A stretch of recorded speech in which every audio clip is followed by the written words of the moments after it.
December 29th, 1962, 6:45 in the morning.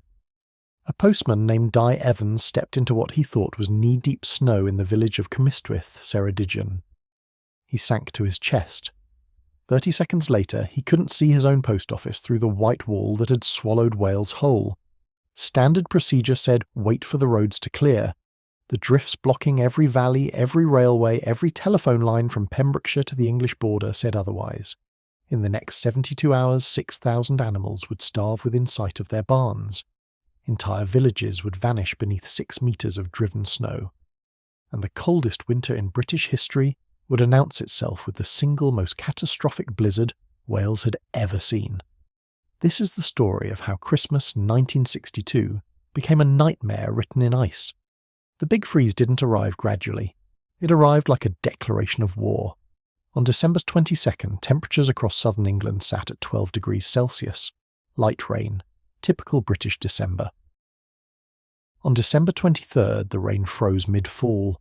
On December 24th, the temperature in Cardiff dropped to -8. On December 26th, it reached -15. And on December 29th, an easterly gale carrying Siberian air collided with moisture from the Irish Sea directly over Wales. What happened next wasn't snow, it was obliteration. The meteorological reports from Boxing Day had been clear enough. The Air Ministry weather station at Aberporth recorded barometric pressure falling at unprecedented rates, 0.8 millibars per hour. The duty forecaster, a man named Thompson, who'd served through the war, wrote in his log that he'd never seen anything like it. He called the regional offices, he called the railway companies, he called the police stations in Aberystwyth and Carmarthen. He told them to prepare for significant snowfall, perhaps 15 centimetres, perhaps 30. By the morning of December 29th, Aberporth recorded 2 metres of snow on level ground, in the drifts 6 metres, and still falling. The wind did this. Easterly gales reaching 70 kilometres per hour transformed ordinary snowfall into a weapon. Every valley in Wales runs east to west, carved by glaciers 10,000 years ago. On December 29th, those valleys became wind tunnels. The snow didn't fall vertically, it flew horizontally, it packed into drifts with the density of concrete. Roads didn't fill with snow, they disappeared beneath it. The main route between Aberystwyth and Tregaron, the A485, vanished under drifts so deep that when clearance crews finally reached it in mid-January, they found a Morris Minor buried completely, its antenna the only visible proof a car existed beneath. Nobody was in the car. The driver, a farmer named Rhys Morgan, had abandoned it 3 hours into the blizzard. He'd walked 4 kilometres back to Tregaron in whiteout conditions, following the telephone poles by touch because he couldn't see 3 metres in any direction. He made it. 63 years old, 4 kilometres, in a blizzard that would kill livestock by the thousands. The animals died because farmers couldn't reach them. That's the part that haunts the records. Not that the snow fell, not that it drifted, that it separated people from animals they could literally see from their windows. Thomas Davies, who ran a hill farm above Pontefinac, watched his flock of 240 sheep huddled against a stone wall just 50 metres from his barn.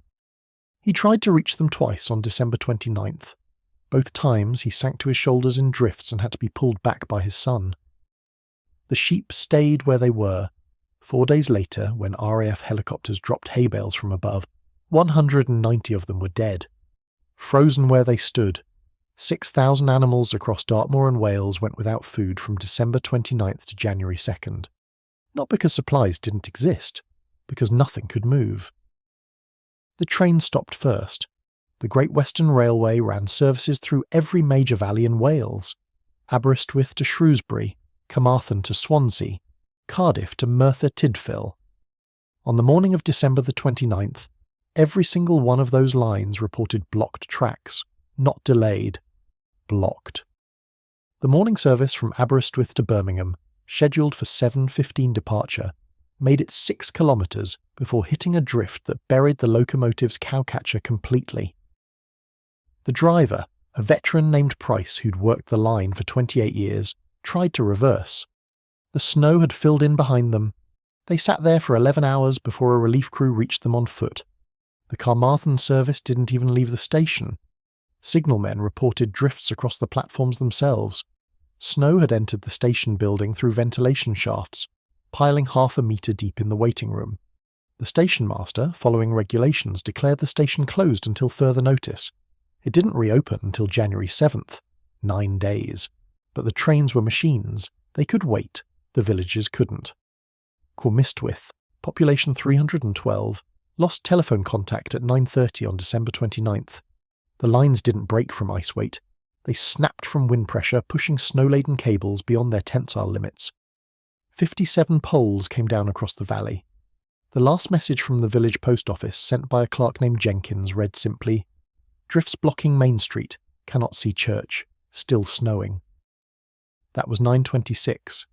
By noon, Cwmystwyth had vanished from the outside world completely. 22 other villages across Ceredigion and Powys followed the same pattern: Llanidloes, Rhayader, Tregaron, Llanwrtyd Wells. Each one reported increasing snowfall through the morning. Each one went silent by mid-afternoon. The police in Aberystwyth started plotting the reports on a map. The pattern showed villages disappearing from east to west as the storm system moved across Wales. By 4 in the afternoon, Superintendent Morgan was staring at 22 red pins marking communities he couldn't contact, couldn't reach, and couldn't help. He called the army. The army said no, not refusal, physical impossibility. The nearest motorised units were stationed at Brecon, 60 kilometres south. The roads between Brecon and the affected areas crossed terrain that even in summer required careful driving. In a blizzard with 6-metre drifts, it was suicide. The duty officer, a captain named Williams, suggested waiting for the snow to stop. Then they could assess. The snow didn't stop. It continued for 41 hours straight. By the evening of December 29th, the situation had moved beyond transportation crisis into survival emergency. Villages weren't just isolated. They were buried. In Pontryd Fendigade, drifts covered first-floor windows. Families had to dig tunnels from their front doors just to prove their houses still existed. In Llandewi Brefi, the pub landlord recorded drifts reaching the second-storey windowsills, 6.2 metres against the western wall. He measured it with a marked pole he'd used for checking beer barrels. It became the unofficial record for the storm. The cold made everything worse. -18 Celsius on the night of December 29th, -21 on December 30th. Pipes froze solid. Wells turned to ice. Coal stores ran low because nobody had prepared for extended isolation in late December. Some families burned furniture. Others huddled together in single rooms, trying to conserve whatever heat their fireplaces could provide. And still, the livestock suffered most. The hill farms of Wales operated on a simple principle. Sheep could survive winter outdoors if they had access to fodder. The farmers brought hay to the fields daily, every day, no exceptions. The animals depended on it. On December 29th, that system collapsed completely. Farmers couldn't reach their fields, couldn't reach their barns. In some cases, couldn't reach their own outbuildings 10 metres from their houses. David Thomas, whose farm sat above Tregaron, kept a diary. His entry for December 29th reads, "Tried to reach upper field, snow too deep. Can see the flock from kitchen window, 280 head. Cannot reach them. Wind too strong to stand upright.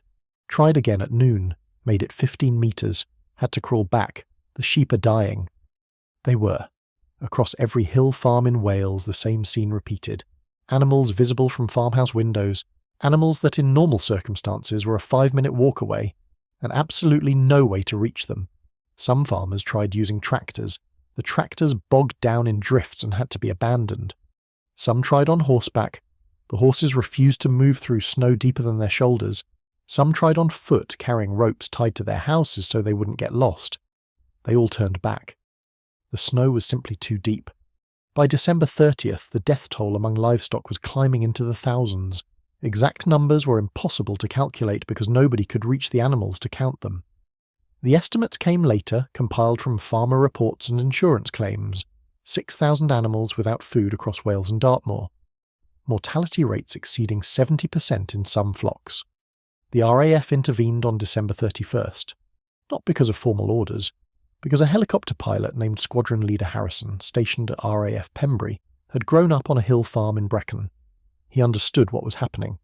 He also understood that helicopters could fly over drifts that blocked every road. He requested permission to attempt supply drops. His commanding officer, Group Captain Edwards, approved it with the caveat that Harrison would be personally responsible if anything went wrong. Harrison took a Westland Whirlwind helicopter, loaded it with hay bales, and flew northeast toward Tregoran at 0800 on December 31st. The flight plan was simple: locate stranded flocks, drop supplies, return for more. The weather was clearing slightly. Visibility had improved to maybe 2 kilometres. Wind had dropped to 40 kilometres per hour. Flyable. Barely. The first drop happened at 0915 over David Thomas's farm. Harrison came in low, maybe 15 metres up, and his crew pushed hay bales out the side door. The bales tumbled down into the snow. The sheep, which had been huddled motionless for 3 days, moved toward them immediately. Harrison noted in his log that watching them struggle through chest-deep snow to reach food was one of the most distressing things he'd seen in 12 years of military service. He made 17 drops that day, different farms, different flocks, 800 kilograms of hay distributed across 40 kilometres of snowbound valleys. He flew until his fuel reserves hit minimum safety margins, then returned to Pembrey. The ground crews refueled the Whirlwind and loaded more hay while Harrison grabbed coffee and filed his report. At 1300 he went back up. Over 4 days, Harrison and 3 other helicopter crews from Pembrey and Rathchiverna dropped supplies to 73 farms across Wales. They saved an estimated 4,000 animals. It wasn't enough. The mortality rate was still catastrophic. But it was something. It was humans using machines to bridge the gap that nature had torn open. The blizzard ended on December 31st at approximately 1700 hours. The snow stopped falling, the wind dropped, the sky cleared, and Wales found itself buried beneath the heaviest snowfall in recorded history. The measurements told the story. Aberporth Weather Station recorded 2.6 metres of snow on level ground. Cardiff reported 1.8 metres. Llanidloes, positioned in the heart of the affected area, recorded 3.1 metres, but those were level ground measurements, in the drifts 6 metres, in some valleys deeper. The cleanup took weeks. The army deployed 800 personnel with tracked vehicles and flamethrowers. Flamethrowers. They melted paths through drifts too deep for ploughs. The Great Western Railway brought in snow clearing equipment from Scotland and northern England. Rotary ploughs designed for Highland winters. They worked around the clock and didn't clear all the lines until January 9th. 11 days after the blizzard ended. The roads took longer. The main routes received priority. The A485 between Aberystwyth and Tregaron. The A44 through Brecon. The A487 along the coast. Even with priority, these roads didn't fully reopen until mid-January. The secondary roads, the farm tracks, the mountain passes, they stayed blocked until March. The human cost was surprisingly low. 7 deaths directly attributable to the blizzard, 3 from exposure, 2 from heart attacks while shoveling snow, 1 from a roof collapse under snow weight, 1 from a car accident in whiteout conditions, 7 people. Given the scale of the disaster, it could have been hundreds. The reason it wasn't came down to the character of rural Wales, communities that knew how to survive hardship, people who checked on neighbours, families that shared resources when supplies ran low. The livestock cost was devastating. Final tallies showed 12,000 animals dead across Wales, 8,000 sheep, 3,000 cattle, nearly 1,000 pigs. The financial impact hit hill farmers the hardest. Many operated on narrow margins even in good years. Losing 70% of a flock in a single weekend could mean bankruptcy. The government eventually provided disaster relief, but it came slowly and covered only a fraction of actual losses. The blizzard of December 29th and 30th was just the opening act. The big freeze continued until early March. 3 months of continuous snow cover across most of England. Temperatures that stayed below freezing for 60 consecutive days in some areas.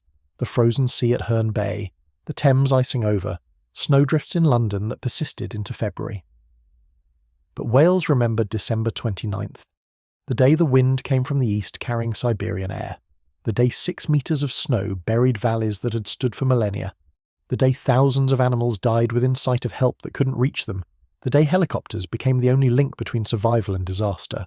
Di Evans, the postman from Cwmystwyth, eventually delivered his December 29th mail on January 8th, 10 days late. He walked from house to house through snow-cleared paths, handing letters to people who'd been cut off from the world for a week and a half. Most of the letters were Christmas cards, wishes for warmth and joy and peace. They arrived in a village that had spent New Year's Eve burning furniture to stay alive. The Met Office still classifies the Big Freeze of 1962 through 63 as the coldest winter in England since 1740. The blizzard that began it, the storm that buried Wales on December 29th, remains the single most catastrophic snow event in Welsh recorded history. Not because of the deaths, because of the helplessness, the sight of animals dying 50 metres away, the villages vanishing into white silence, the absolute failure of every system designed to connect and protect. Wales survived. It cleared the snow, it buried the dead livestock, it rebuilt the telephone lines and reopened the railways. But it remembered. Every farmer who watched his flock freeze, every family that spent 3 days wondering if help would come, every helicopter pilot who flew over landscapes transformed into alien wastelands of white. December 29th, 1962. The day Wales learned that 6 metres of snow doesn't just block roads, it rewrites the rules of survival itself.